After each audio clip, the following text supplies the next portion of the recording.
لعوض عن شهرين بلا امتيز، هيدا حيكون I think أطول امتيز بعمله بالتاريخ. أول شي خلصت 2 كلينزرز. نيكس ما حبيته أبدا، بيحرق العيون بيحرق الوجه، ريحته حلوة بس أبدا ما حبيته. وهذا من النوع اللي بيكون فومينج، بيطلع منه رغوة. ما بعرف، ما حسيت كتير نضف لي وجهي، بس كتير نشف لي وجهي. هيدا من بانوكسل كمان كتير كتير كتير حلق لي وجهي. شفت ديرماتولوجيست عم بتقول استعملوه تحت باطكم لأنه فيه بنزول بروكسايد، هي بتقتل البكتيريا، والريحة تحت الباط تجي من البكتيريا، فقال تستعملوه تحت باطكم حتى تقتلوا البكتيريا لما يطلع ريحة. it worked. بس برجع بشتري again no. سكراب للجسم وسكراب للوجه تبع جسم من باث اند بودي وركس، ريحة جينغام جورجيس. أحلى ريحة، لا مش أحلى ريحة، أحلى ريحة شامبين توست، بس هيدي ريحتها كتير حلوة. ما حبيته قصيته شلت منه كل شيء.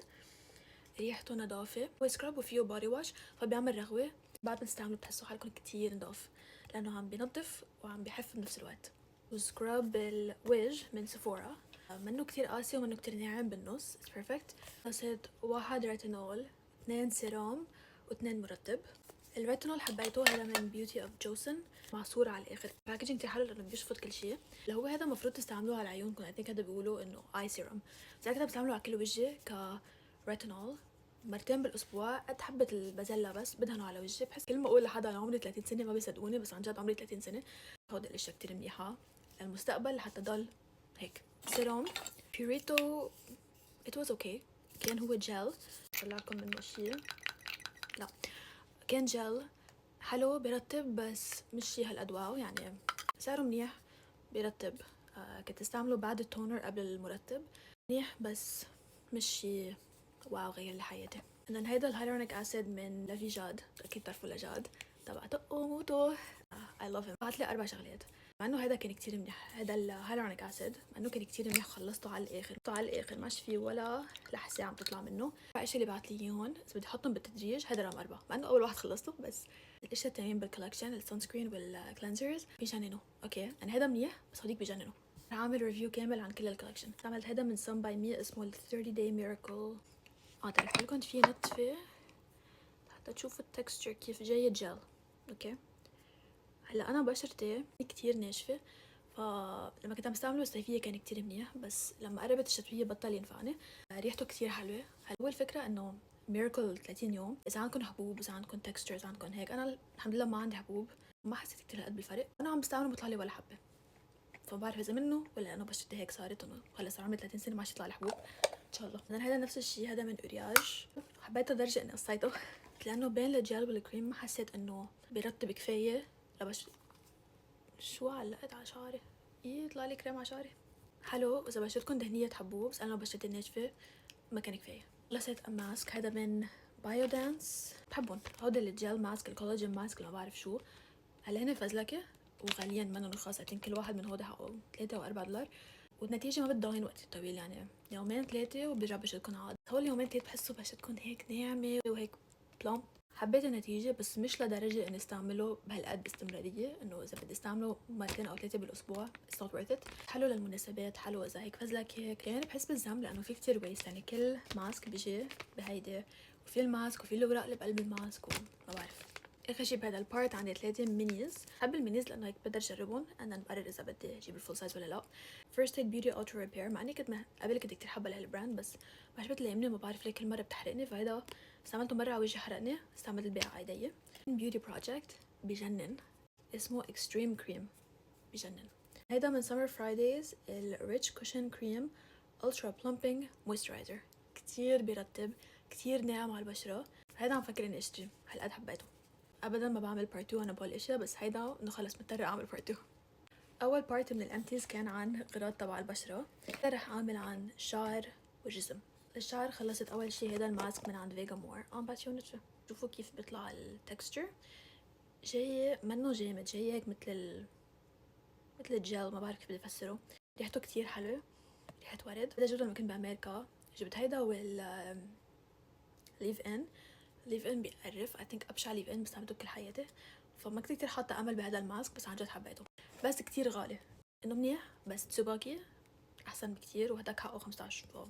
خلصت شامبو ودراي شامبو. شامبو من ليفينج بروف اسمه الكلاريفاينج ديتوكس شامبو. هذا كتير منيح اذا حاسين انه شعركم عليه بيلد اب كتير منيح، بس لازم تستعملوه صح. الطريقة الصح هي بتحطوه على شعركم، بتتركوه دقيقتين. فأنا بهالوقت بكون عم غسل وجهي، بكون عم بعمل شي، بعدين بتحمموه، بعدين بتستعملوا شامبو تاني من بعده. شو بتحسوا شعركم نظيف. أنا السنة الماضية استعملت من K18 كمان كلاريفاينج، هيدا أحسن منه.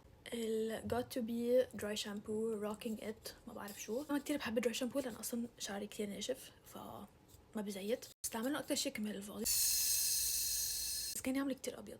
لما كنت شعري ما كان مشكلة، بس هلا لأنه رجعت بني في شغلتين لازم كبون. أول واحد للبيز لاين ليف ان اللي كتير كتير كتير بحبه. منيح لما كان شعري كيرلي ولما كنت عامله كيرلي، بس منه منيح إذا بتحطوه على شعركم بدكم تعملوا له ستايلينج، لأنه بيعمل هيك طبقة على الشعر منها حلوة. هلا إذا تركين شعركم ينشف على الطبيعة ويضل على الطبيعة اتس بيرفكت. ما كتير عم بعمل هيك أكتر الوقت عم بعمله ليس، بس هالي فترة كتير مش عم بستعمله. آخر مرة جيت بدي استعمله لقيت ريحته كتير بشعة، بس إنه مستعملة منه كتير منيح. ولقيت من ورا إنه بيخلص مدته هلا بشهر 12 2025، فهلا خلصت مدته. هيدا من فكاي، شي خاصه بالشعر الأشقر. إنه هيدا كان لما كنت شعرك قال هيدا إنه بتشوه على شعركم إذا حاسين إنه مايل على صفار، بتشوه على الشعر بتعملوا له ليس وما بعرف شو بيعمل وبيروح الصفار من الشعر. ما عمل شي، يعني استعملته كذا مرة ما كان يعمل لي شي. لأنه مني شعره جربت شوف إذا في فوايد تانية إنه في استعمله as a leave in أو شي، بس ما في، فأتنك رح كبه. perfumes عندي سبراي واثنين مينيز. سبراي هي بي انشانتد من باث بودي وركس، هي جبتها بالسفينة لما كنت بأمريكا. هاي الريحة كنت حط منها لما كنت بالهاي سكول، رجعلي ذكريات حلوة، بس ما بتضاين. مشكلة هول السبراي تبع باث بودي ما بيضاينوا. مارتي جولد بلس كتير حلوة كتير فخمة. وسكايلر سولت اير حتى هيك مثل سان سكرين، ما بعرف ما كتير حبيته. خلصت كريم للايدين من اي او اس وقصيته لانه كتير حبيته. اسمه فريش اند كوزي، ريحته كتير حلوه. انا ما حبيت الفانيلا كاشمير، جبتها وما حبيتها، بس هيدا شو اسمه فريش اند كوزي كتير حلو. انا بحب ريحه النظافه اكتر من ريحه الفانيلا، كتير بيرطب، ما بيعمل هيدا الطبقه اللي بتلزق وبتدبب بالايدين. خلصت 2 صابون للجسم. هيدا جبته من ام ان اس لما كنت بلندن السنه الماضيه. اول ما استعملته حسيته حلو، بس لانه ريحته شيء خاصه بالحامض، ليلي اند جينجر جراس او ما بعرف، بس فيه هيك ريحه شيء من الحامض. اول كم مره استعملته كان منيح، بس بعدين صرت احس انه ريحه محمضه، انه منا ريحه حلوه، فاخر شي كبيته. I think هذا اخر واحد عندي اياه من هو. من زمان كنت جايبه من كاسكو، ما بعرف يمكن 24 واحد فهو بستعملهم كتير بالشتويه لانه انا بشرتي كتير ناشفه وحساسه وبيطلع لي اكزيما. هذا لانه فيه شوفان فكتير بحبه بالشتويه. واخر شي للجسم خلصت هول الاثنين. هيدا الزيت بجنن من اوداسيتي كاليفورنيا، اسمه جاسمين ويسبر. زيت للجسم بعقد بجنن، ريحته بين الياسمين والفروت لوبس. وهيدي يمكن تاني مرة بشتري منه، خلص رح بدي اجيب واحد تاني ماشي يعملوا منه. عليه الشركة بعدها موجودة بس ماشي يعملوا لهذا الزيت. I'm so sad لأنه يلا ريحته حلوة.